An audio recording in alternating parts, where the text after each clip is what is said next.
আসসালামু আলাইকুম, সবাই কেমন আছেন? আশা করি সবাই ভালো আছেন। আমিও ভালো আছি আলহামদুলিল্লাহ। তো আজ শনিবার, এখন বাজে আমার এখানে সকাল 10:30। আমাদের এখানে সাপ্তাহিক যে বাজারটা বসতো শনিবারে, এটা আজকে বসেনি, কারণ আমাদের এখানে চলতেছে মিল্লে মিরিয়া। তো যে কারণে সাপ্তাহিক বাজারটা আজকে বন্ধ। আর আজকে তো আমার হাজব্যান্ডের রোজা রেখেছে, তো যে কারণে ও একটু রাতে অনেক লেট করে ঘুমাইছে। তো চিন্তা করলাম যে ঠিক আছে, সকালে যখন ঘুমাইতেছে আর ডিস্টার্ব করিনি, আমি চলে আসছি আয়াতকে নিয়ে মসজিদে দিব বলে। এসে দেখতেছি আজকে আয়াতের মসজিদ বন্ধ। আমাদের এখানে কিন্তু আগামীকাল ঈদ, সবাইকে অগ্রিম ঈদের শুভেচ্ছা। ছেলে যখন দেখছি ওর মসজিদ বন্ধ, যে কারণে আমার সাথে শপে চলে এসেছে। তো আশা করি আজকে আমার পুরো ভিডিওটা দেখবেন। তো এদিকে তো আমি কাফি খাচ্ছি, আমার হাজব্যান্ড আমার জন্য কাফি আর নাস্তা নিয়ে একবারে শপে এসেছে। তো যখন দেখলাম যে সে একবারে নাস্তা হাতে নিয়ে তারপরে এসেছে, তা আমি খাচ্ছি। আর এখানে দেখা যাচ্ছে যে অনেক কাস্টমারও আছে, যে কারণে আমি পিছনে বসে তারপরে খাইতেছি ভিতরে বসে। আমার স্নেহা ও যে ভিতরে বসে আছে, পরে যাবে। আয়াত একটু সাইকেল নিয়ে যাচ্ছে ওই যে। আর আজকে তো আর বাজার বসে নাই, খাবারের গাড়িগুলো বসে নাই। আল্লাহ, ওই যে আমার ছেলে সাইকেল চালাতে যাবে। ওকে বাই বাবা। আমার এখানে এখন বাজে দুপুর 1:30। আমার হাজব্যান্ড চলে গেছে মসজিদে নামাজ পড়ার জন্য, আজকে তো রোজা। তা আমি আছি বলেই বলতেছে যে তাহলে আমি মসজিদে যাই, নামাজটা পড়িয়ে আসি মসজিদ থেকে। আর আমার যাওয়া হয়নি, কারণ স্নেহা আবার 4:30টার দিকে আসবে।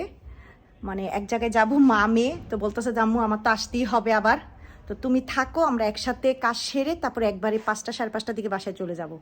আর বের হব না, যখন চলে যাব তখন রান্না বান্না আছে, ওর বাবার ইফতারি কিছু রান্না করব, তারপরে কালকে ঈদের জন্য কিছু জিনিস রান্না করে সব কিছু গুছিয়ে রাখবো।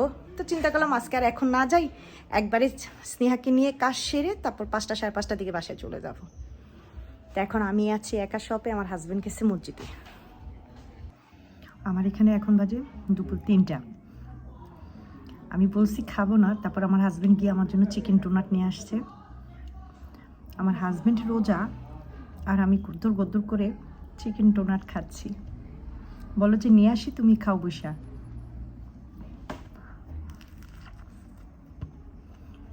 আর এত মজা এটা,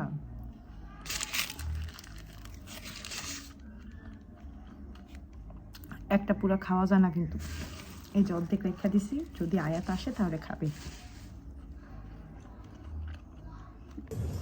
আমার এখানে এখন বাজে 4টা বাজেনি, বাজতেছে। আমি চলে যাচ্ছি। স্নেহাকে বললাম যে কাজ আছে তুমি সারতে পারবে, আমি চলে যাই, কারণ দেখা গেছে কি সেই 5:30 6টার দিকে গেলে আমার একটু রান্না বান্নারও দেরি হয়ে যাইব। তো চিন্তা করলাম একটু আগেই চলে যাই। আর এই যে একটু বাজার করে নিচ্ছি ডিম ডুম, তো গিয়ে রান্না সারবো। তো আমি আগেই চলে যাচ্ছি, আমি গেলে স্নেহা বের হবে। তো আমি তো এখানে চলে আসছি, আসার পরেই বাসায় আগে পুডিংটা বসাই দিব। পুডিংটার মিশ্রণ সব তৈরি করে নিলাম। এই যে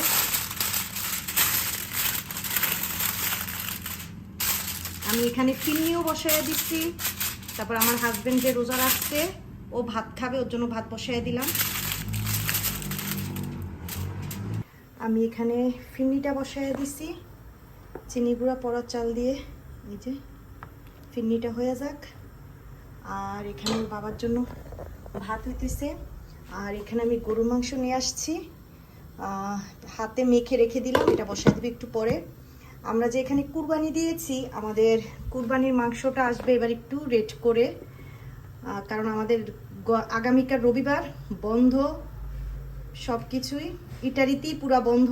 তো যে কারণে কুরবানির মাংসটা আমাদের আসবে ঈদের 3-4 দিন পরে। আমি গতকাল রাত্রে আমার হাজব্যান্ডের কাছে শুনলাম যে 3-4 দিন পরে আসবে। আমার গরুর মাংস রান্না করার ইচ্ছে ছিল না, যদি কালকে চলে আসতো, অথবা অনেক সময় দেখা যায় আমাদের ঈদের পর দিন আসে। তো যখন শুনছি 3-4 দিন পরে আসবে, তখন ওর বাবাকে বললাম তাহলে একটু গরুর মাংস কিনে নাও। এই যে এখানে কিনে মেখে রেখে দিলাম, এটা রান্না করে ফেলবো। আর কালকের জন্য চিকেন রোস্ট, পোলাও, গরুর মাংস এই। কিন্তু এবার আমাদের মাংসটা একটু রেড করে আসতেছে। আমার এখানে এখন বাজে 6:30। আলহামদুলিল্লাহ আমার কাজকর্ম একেবারে কমপ্লিট। আমার যে কি হরান লাগতেছে কি করবো। এখানে এই যে পুডিংটা করে ফেলছি, এই বাটিটা ধুয়ে পুডিংটা পিস করে আবার এখানেই রাখবো, এবার বক্সেই রাখবো। আর এই যে ফিরনিও করে ফেলছি, এটাতে রাখছি, ওর বাবা খাবে। এ হচ্ছে কারণ আমার ঘরে মিষ্টি জাতীয় জিনিস খুব কম পছন্দ করে, ছেলে মেয়ে তো খায় না, শুধু আমার ছেলে পুডিংটা খাবে আর আমার মেয়ে। এই ফিরনি শুধু আমি আর ওর বাবা খাবো, এই কারণে অল্প করেছি। এই আর এদিকে যে চিকেনটা কেটে সুন্দর করে রাখছি, এটা ভেজে নিব। আর এই যে গরুর মাংসটা বসাই দিলাম, বাস।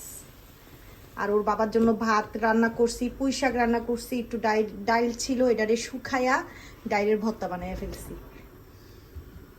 এই হচ্ছে আমার কমপ্লিট একেবারে।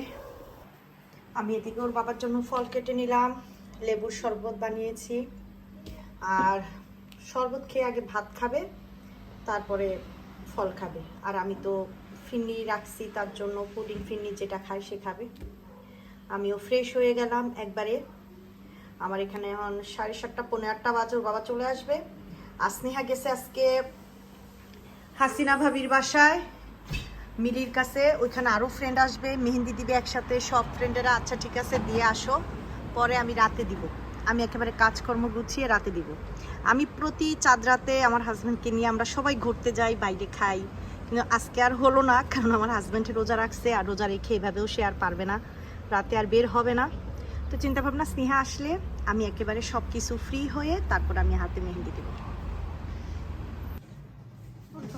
ফল দিলাম, এখন ফল খাচ্ছে, ওনার কাজকর্ম শেষ, খাওয়া দাওয়া শেষ, আমারও ঘরের কমপ্লিট। এখন আমি হাতে মেহেন্দি দিতে বসবো।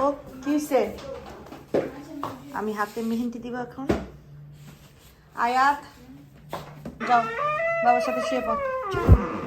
আর স্নেহা মেহেন্দি দিয়ে আসছে, দেখি তো স্নেহা তোর হাতটা। এদিকে আমার মেয়ে তো মেহেন্দি দিয়ে আসছে, অনেক সুন্দর হয়েছে। মিলি দিয়ে দিছে? হ্যাঁ অনেক সুন্দর হয়েছে। এই যে আমি পরে দিই, কারণ রাত্র হয়ে গেছে, এখন ভাল লাগতেছে না, টায়ার্ড, নিজের কাছেও ভালো লাগতেছে না। সকালে চিন্তা করলাম যে দিই।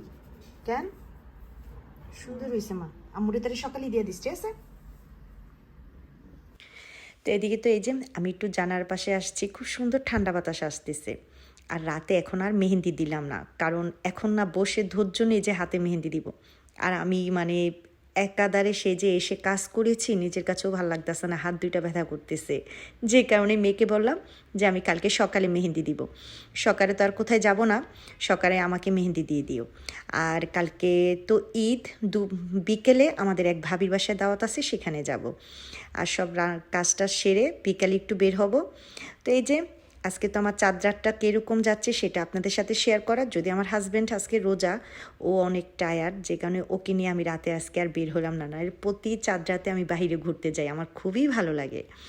তো আজকে তো আমার একটা ছোট্ট ভিডিও শেয়ার করা, যদি ভালো লাগে তাহলে অবশ্যই লাইক আর কমেন্ট করে জানাবেন। আর সবাই আমার পরিবারের জন্য দোয়া করবেন। অগ্রিম সবাইকে ঈদ মোবারক। আল্লাহ হাফেজ।